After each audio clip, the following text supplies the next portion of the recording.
வணக்கம், ரெமி கிச்சனுக்கு உங்களை வரவேற்கிறேன். இன்றைக்கி நம்ம ஒரு ஈவினிங் ஸ்நாக் தான் பார்க்க போகிறோம். ஸ்கூல்லேருந்து பசங்க வந்த உடனே எதாவது ஸ்நாக் கேட்பாங்க இல்லையா, அப்போ நம்ம கடையில் வாங்கி கொடுக்காம நம்ம வீட்டிலே செய்கிற மாதிரி ஒரு கப்பு ரவை எடுத்துங்க.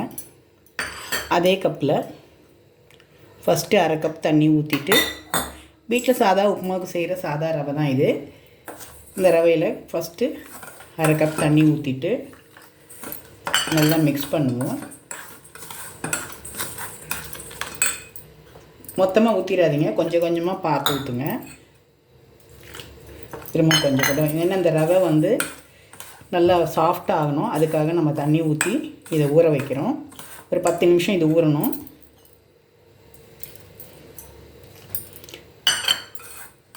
அரை கப்பு தண்ணி ஊற்றிட்டோம்.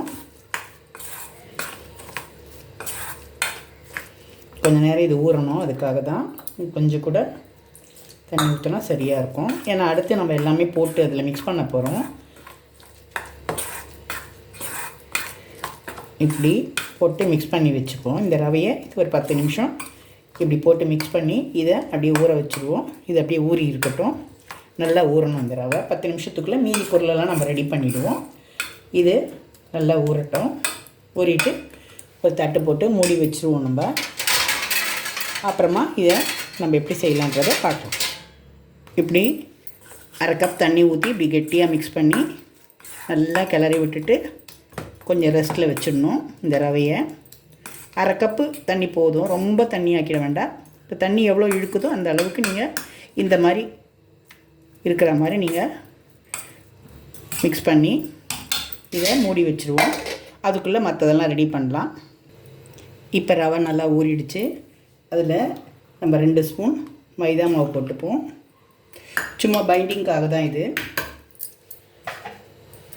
நான் பேக்கிங் சோடாலாம் போடல. அதுக்கு பதில் ஒரே ஒரு ஸ்பூன் தயிர் போட்டுக்கிறேன். அதுக்கப்புறம் தேவையான அளவு உப்பு போட்டுக்கலாம். கொஞ்சம் இஞ்சி சின்ன பீஸாக கட் பண்ணது, ஒரு பிஞ்சு ஜீரகம், 2 பச்சை மிளகா, ஒரே ஒரு வெங்காயம், பொடியாக நறுக்கின வெங்காயம், கொஞ்சம் நமக்கு டேஸ்ட்டுக்கு வாசனைக்காக கொஞ்சம் கருவேப்பிலையை இந்த மாதிரி கிள்ளி போட்டுப்போம்.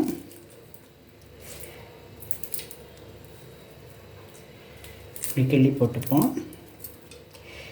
அப்போ நல்லா வாசனையாக டேஸ்ட்டாக இருக்கும். கொத்தமல்லி இருந்தாலும் போட்டுக்கலாம். இது போட்டாலும் நல்ல வாசனையாக நல்லாயிருக்கும்.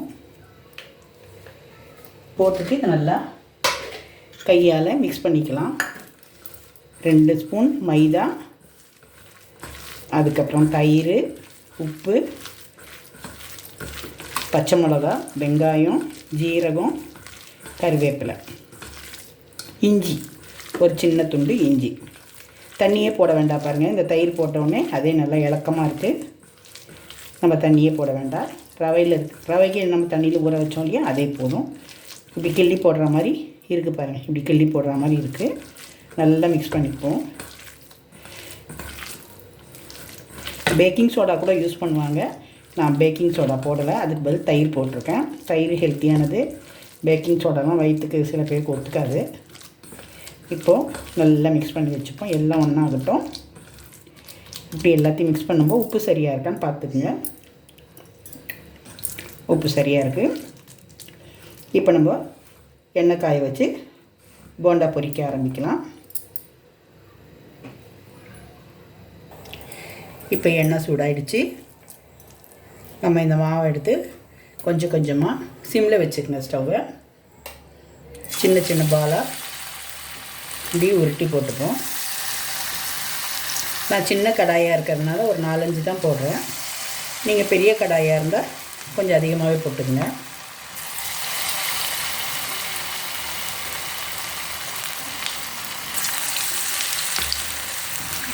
வேகட்டும். கொஞ்சம் கொஞ்சமாக இப்படி திருப்பி போட்டுக்கங்க. எல்லா பக்கமும் சிவப்பாக ஆகணும். ஒரு டீ போடுற நேரத்துக்குள்ளே இந்த ஈவினிங் ஸ்நாக் பண்ணிடலாம். ரவையும் ஒரு 2 ஸ்பூன் மைதாவும் இருந்தால் போதும். திருப்பி போட்டுப்போம். நல்லா செவக்க ஆனவொன்னே எடுத்துடலாம். குழந்தைங்களுக்குலாம் ரொம்ப பிடிக்கும். திடீர்னு ஒரு கெஸ்ட்டு வந்தால் கூட வீட்டில் எதுவும் இல்லையேன்னு யோசிக்க வேண்டாம், சட்டுன்னு இந்த ஸ்நாக் பண்ணி கொடுக்கலாம். இப்படி அழகாக நான் ஃபஸ்ட்டு கொனலாம் போட்டேன், அதனால் திருப்பி காட்டுறேன் உங்களுக்கு. உருட்டி போடுங்க, அப்போ தான் நல்லா உருண்டை உருண்டையாக பார்க்க அழகாக இருக்கும்.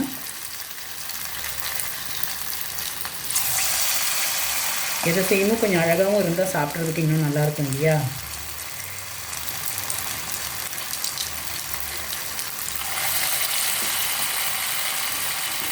இப்படி கையில் எடுத்து இப்படி உருட்டிக்கிங்க. உருட்டிட்டு பால் மாதிரி ஆக்கிட்டு போடுங்க. இப்படி செவந்த உடனே எடுங்க.